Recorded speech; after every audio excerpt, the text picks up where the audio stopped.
Hi, everybody. An interesting year on the Canuck front in the last calendar year. Lots of highs and lows to talk about. Let's talk about some of the positives. If you start in goal, I think the emergence of Corey Schneider as a bona fide starter in this league is one of the good news stories. I think those of us who saw him emerge last year, I can think of one key road trip in November when Roberto Luongo was nursing a bit of an injury. Corey went into Denver and pitched a shutout and then had another shutout the next night in Phoenix. And then the day before the Grey Cup here in Vancouver, made 42 saves in a rare win in San Jose. That spoke to me that we saw a guy who was finally able to handle a load and meet expectations on a nightly basis, and of course it played out in the playoffs where he was anointed the starter. Of course, signed the contract extension.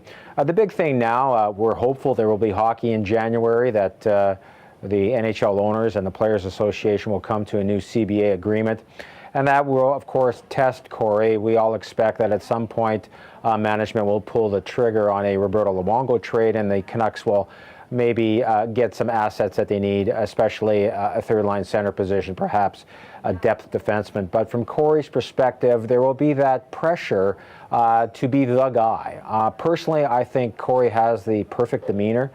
His game is sound. He's proving it in Switzerland, where he's facing 40-plus shots every game and seems to be on top of it. So I think that's one of the real good news stories here. The goaltending situation, because I think you've got a guy locked up who can be your starter for several years. That does buy the Canucks some time with Eddie Lack, who's on a two-way contract, of course, playing with the Chicago Wolves this year. The Canucks can hopefully find somebody in that role to back up Corey for 20 games or so, whether they take a goalie back in a trade. There's several options on the unrestricted free agent market. So I think the good news story there is they finally have a starter for a number of years who's cap friendly. One of the other good stories I think that emerged last year was the development of Chris Tanev on the back end.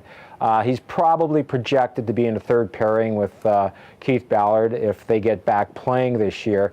The thing that really impressed me about Tanev, and I saw him at Abbotsford earlier this year with the Chicago Wolves, that he always seems to be on the right side of the puck. His decisions are really smart. I can remember there was one power play that the Wolves had against the Abbotsford Heat where Chris was able to get back, take away the shooter, get over, knock the puck away, and the Wolves went away on another odd man rush. So he's paired with Kevin Connaughton there. He's getting ample ice time. So there's another real good development. When we look at the Ryan Kesler situation and trying to recover from a couple of off-season surgeries, I think one thing that we should always be mindful of is that they have a great versatility in a guy like Chris Higgins, who's in the last year of his contract.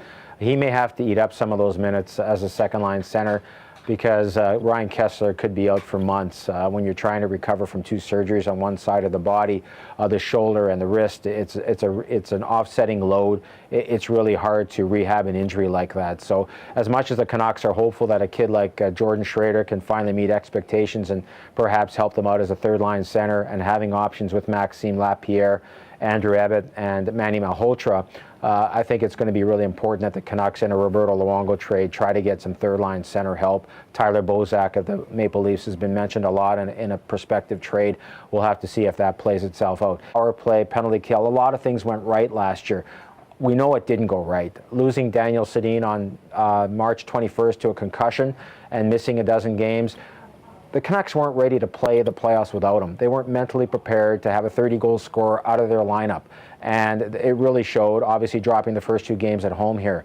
So you fast forward that to the offseason, and how far removed are the Canucks from being that team that went to Game 7 with Boston? That seems like a long time ago. They obviously went after some key free agents in the offseason and didn't have any success. I mean, I can understand why they went after Shane Doan.